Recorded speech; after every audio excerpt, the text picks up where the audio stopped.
Hello students, today with the help of this video, let us get introduced to the chapter Chemical Reactions by studying the basic concept under this content, that is changes around us. We see many reactions, many changes in our daily life. For example, melting of ice, burning of candle, burning of wood, cooking of food, curdling of milk, rusting of iron, fermentation of grapes. Like this, we see n number of changes in our daily life, isn't it? Here is one more example. Ice getting converted to liquid water and water getting converted to water vapor. Yes, rusting of iron. Dear students, how can we classify these changes? We see n number of changes around us, isn't it? How can we classify them? Yeah, we can classify them under basically under two, that is physical change and chemical change. Physical change is also termed as reversible change. Chemical change is also termed as irreversible change. Now, let us learn some of the examples and classify them under physical change or chemical change. And also let us learn some of the important characteristics on the basis of which it is classified under physical or chemical change. Look at the given image. What do you observe on your left hand side? Ice is melting, isn't it? It is an example for physical change. In the same way, on your right hand side, wood is burning. So this burning of wood is an example for chemical change. Here we observe that once the ice is melted, it gets converted to water. Again, on freezing it back, on freezing water, we get back ice. We can get this ice back again by freezing it, by decreasing the temperature. So, physical changes are easily reversible. Whereas, look at this example. Here we have taken wooden logs. Once if it is burned, it is getting converted to ash. Once it is converted to ash, can we get back the wood again? No, isn't it? So, this is not easily reversed. So any change which is not reversed is termed as chemical change, and the changes that can be reversed is termed as physical change. Let us see the next point. Do you find any new products here? Any new substance is formed in this example in melting of ice? No. Here no new substance is formed. New products are not formed. Observe here. Yes, you are seeing heat, light is produced, and simultaneously gases are liberated here, isn't it? So, in chemical change, new products are formed. Let us move on for the next point. Here, we observe only the change in state. Here, all the reactants are used up. Let us move on and learn in details about this physical change, melting of ice. Let us take the example of an ice candy. Once this ice candy is melted, if you supply heat or if you keep it in the warm place, it will get converted to liquid. Again on cooling, we get back ice. So, melting of ice is an example for physical change, and it is easily reversible.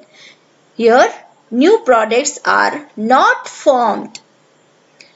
Often, we see only the change of state. Solid ice is melted and it is becoming liquid. Solid to liquid, only change in state. Let us see the next example. Again, here is an example for physical change and chemical change. Let us take the example of wooden logs. If we cut the wooden log, it remains as wood itself. Even though if it becomes a small pieces, it remains as wood. Therefore, it is an example for physical change. Whereas the same wooden logs, if we burn, after burning, it no more holds the characteristics of wood. It becomes ash. And moreover, gases from that is liberated out. So, it is an example for chemical change. Now, here is one more example for chemical change. Whenever we do reactions in the laboratory, we see so many changes, and we also observe that heat, light, energy is liberated in this chemical reaction, chemical changes. Here, new substances are formed. You can observe here there is a change in color and the new substance products are oozing out from the test tube.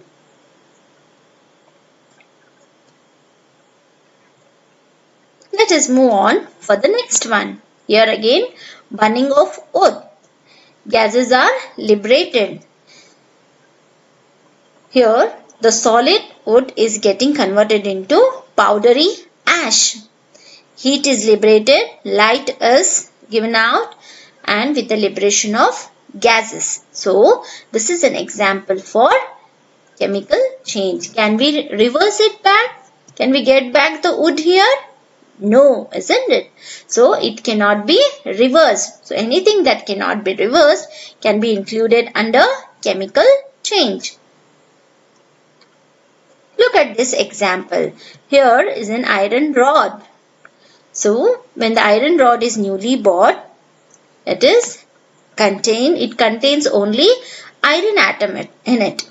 If this iron rod is left exposed to humid atmosphere, if you keep it out for some days in the moist or in the open place, it will get converted to rust. That means it will develop a powdery rust on its surface, brown powdery rust on its surface. So, is it same? No, isn't it? Here in the new iron rod, it is having only iron atoms. But as it is left exposed to the atmosphere, it reacts with air and moisture and it gets converted to iron oxide.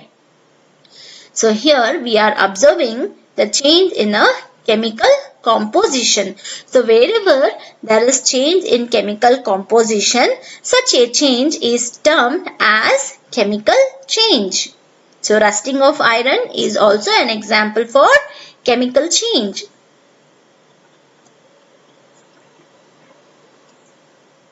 Yeah, you might have burst crackers, isn't it?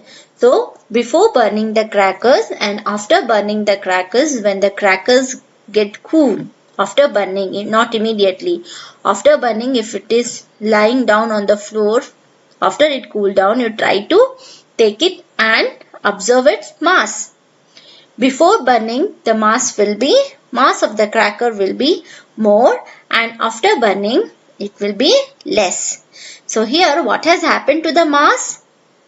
Yes, lot of gases get liberated out when we burst the crackers, isn't it? So we observe even the change in mass while bursting the cracker. Therefore, where do you include this? Bursting of crackers, lighting of crackers are included under physical change or chemical change? Yes, it is included under chemical change.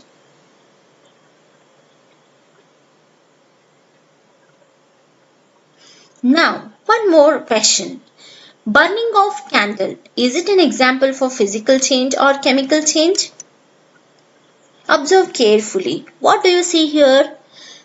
The candle is lighted and it is burning. Observe the wick of the candle. Wick. Here, observe it. What do you see here? It is burning and some gases are getting liberated out. Isn't it? So, here even the wick is getting blackened. There is change in color of the wick, and even some of the gases are liberating. Heat is liberated, light is given out with the liberation of gases.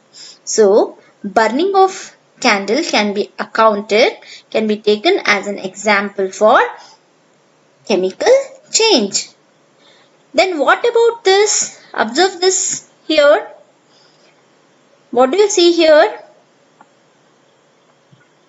Melting, waxes melting. Observe here, waxes getting melted, isn't it? So solid wax is getting converted to liquid state. So therefore melting of wax can be accounted as physical change. The wax melts and it droops down. So here we are observing both the changes. One side the wick is burning and it is liberating heat and light along with the liberation of gases. That is taken as chemical change, considered as chemical change. In the same way, the size of the candle decreases because the wax melts, solid wax melts and it gets converted to liquid, and also we see the change in size of the candle. Therefore, it is accounted under physical change also. Now here, a small activity for you children. Can you classify this under physical or chemical change? Let me read once for you. Crumpled paper. You have a long paper sheet with you. If you crumple it, is it an example for physical change or chemical change? The next, burning of wood. Is it an example for physical or chemical change? You have to go through this sheet and find out whether it is an example for physical or chemical change. Let me give you a quick 3 questions for homework. First question is, give examples for physical changes from your daily life observations. You see so many changes around us, isn't it? From that changes, you have to give me few examples, your favorite examples for physical change. In the same way, give few examples for chemical change that you have observed. And third question is, write difference between physical change and chemical change. Thank you. Have a nice day.